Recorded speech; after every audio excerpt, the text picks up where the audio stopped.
Your armed forces have never and shall never. When people hear the name Pervez Musharraf, most think of politics, speeches, or the events that changed Pakistan in the late 1990s and early 2000s.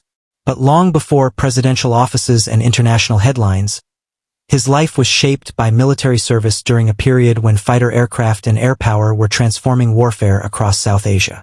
One thing is important to clear up from the start. Pervez Musharraf was not a fighter jet pilot. He belonged to the army, not the Air Force. Yet his military years unfolded during a time when jets often decided what happened on the battlefield. Born in 1943, Musharraf joined the Pakistan Army as a young officer. The region around him was changing quickly. Military technology was evolving, and modern aircraft had become symbols of national strength. Across South Asia, fighter squadrons represented speed, strategy, and national pride. As his military career progressed, Musharraf eventually served during the period surrounding the 1971 conflict between Pakistan and India, a war remembered for intense military pressure on land and in the air. During that era, fighter aircraft became more than machines.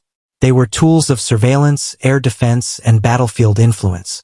For soldiers on the ground, the sound of aircraft overhead meant something immediate. Sometimes it meant support. Sometimes uncertainty. Sometimes survival depended on decisions made hundreds of kilometers away by pilots and commanders. Musharraf later spoke publicly about moments in his military life where unpredictability became normal. Military service taught lessons that had little to do with politics and everything to do with timing, preparation, and adapting under pressure. Unlike the popular image of military leaders personally flying combat missions, the reality was different. Armies operate through coordination. Fighter pilots, infantry units, armored divisions, and commanders all play different roles inside the same system. That makes Musharraf's story interesting in a different way. His connection to fighter jets was not through a cockpit. It was through living in an era where military decisions increasingly depended on air superiority and technology.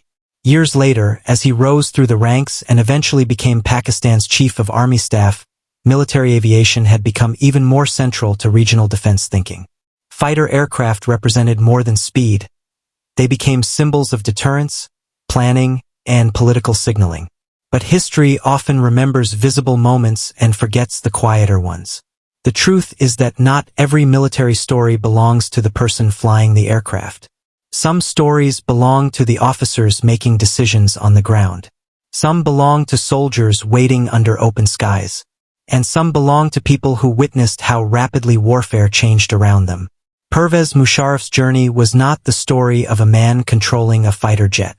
It was the story of someone who lived through an era where the presence of those aircraft changed military thinking forever. That distinction may seem small, but sometimes history is shaped not by the person in the cockpit, but by the people learning to operate in a world transformed by what flies above it.